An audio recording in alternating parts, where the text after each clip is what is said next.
All right, guys. Today, 4.9 two-step inequality word problems. We're gonna do the first three problems on this page. As you can tell, I pre-wrote some things for each of these questions, just kind of help with time on this video. So I'm gonna jump right into it. First, just wanna, disclaimer, we are going to set these inequalities up just like word problems. So I made this video a few weeks ago on how to do it with the equation word problems. I'm gonna do it the same way, and then at the very end, we'll throw in our inequality to make it completely true. So with that said, let's just jump right into it. Number one, less than 331 students went on a field trip to see Wakanda Forever. 6 buses were filled and 7 students traveled in cars. How many students could be in each bus? So I have my know and my don't know. I went down the line, and 331, that is my total. That's how many students went on the trip total. There were 6 buses. What I don't know is how many kids were on each bus. 7 students traveled in cars. That's a for sure no. There's 7 students who traveled in cars, and that is my chart. Now, let's set this up, okay? So when I set this up, we're talking about kids going on a field trip. Well, let's talk about these kids. We know that there's 331 kids total, so I'm gonna throw that over here. I'm not gonna use an equal sign, but I'm also not going to talk about what inequality sign we're going to use that. I'm just going to put a box. You'll see why. On the left side, we're going to talk about how we got to 331, or how we're going to get, you'll see. Well, 6 buses went, 6, but I don't know how many students were on each bus. So I'm going to put a variable there. I'm going to use B, because how many kids are on each bus? I multiply by 6. That gives me my total number of students who went on the bus. I'm going to add in the 7 kids who went in cars. That way, when I have my 6 kids in buses, 6 buses filled with an X amount of kids, B amount of kids, and factor in my 7 kids, that'll be how many kids are going on this field trip. We know that there can only be less than 331 students that go on this field trip. We can't go over that for some odd reason. We have no clue why. This chunk right here, the amount of kids who are going, has to be less than this total, or I'm gonna call this like a limit.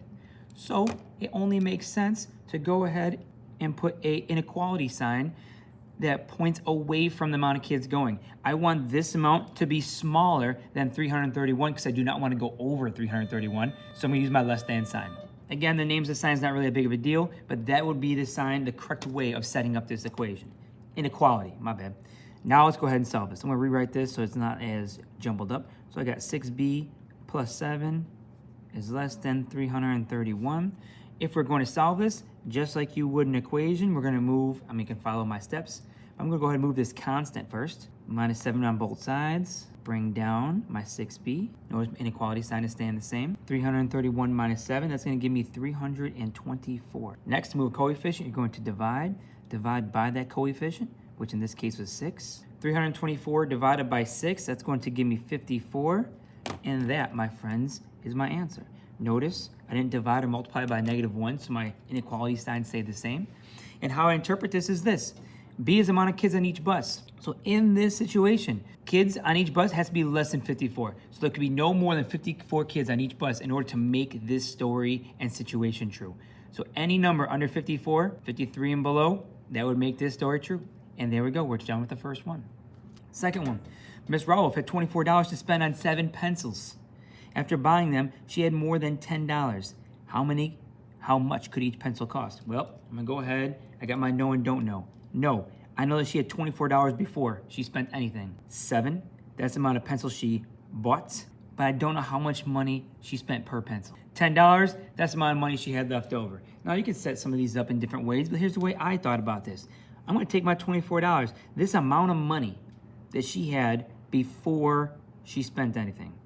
I'm gonna subtract the 7 pencils. Well, I don't know how much she spent per pencil, so I'm gonna use my variable there, $7 per pencil. So this is how much money she had before, subtract it from what she spent, and I know that $10 is what she had left over, at least $10. And then this was said, oh, she had more than $10. So let's figure this out. What she had before and what she spent, whatever this is going to be, has to be more than $10, because that's what it says. She had more than $10 left over. So if I want this to be bigger than 10, I'm gonna give it an inequality sign that opens up to this expression. And there we go. This amount, my $24, after I spent 7 pencils, is going to be more than 10. And that would satisfy all these constraints. And there you go. It's a walk in the park. You guys must love this right now. Hopefully you guys are having as much fun as I am. 3, Gertrude That's a great name, by the way. Lost half of all of her precious math books in a fire. She bought 13 more, which brought her to a total of at least 45 books. How many could she start with? Well, let's break this down. And notice these arrows, it kind of changes a little bit here. The books she had before the fire, I call that B because I don't know how many she had. That's what we don't know, is how many books she had before the fire. But what we do know is that whatever it was, if we divide it by 2, that would represent cutting her math books in half because half of them got burned in the fire. If you lose half of something, you divide it by 2. So here we go. She bought 13 more. So 13, we know she bought 13 more books. And we know we ended with 45. I know it's a little bit different because inequality. We'll get there.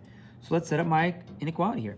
We have books. We have no clue how many they were. We lost half of them, so divide it by 2. We bought 13 more, so I'm gonna do plus 13. And we know that, what's the exact wording? The total is gonna be at least 45. So I know 45 is gonna go here, and here's my blank. Awesome. So let's work this through here.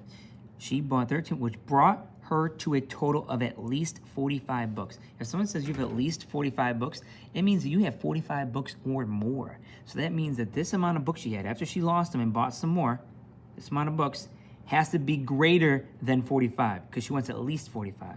If you want at least $10, it means you want $10 or more. So she has at least 45 books. She has 45 books or more. I'm gonna give an inequality sign that opens up to my book count because I want this to be greater than 45. Well, guys, that was a doozy, but it's a lot of fun. We just did 3 questions. You're gonna do the rest on your own.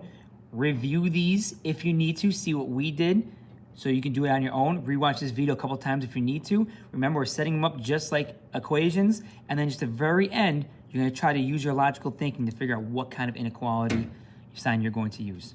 So, good luck, stay healthy, stay safe, have a great, wonderful day.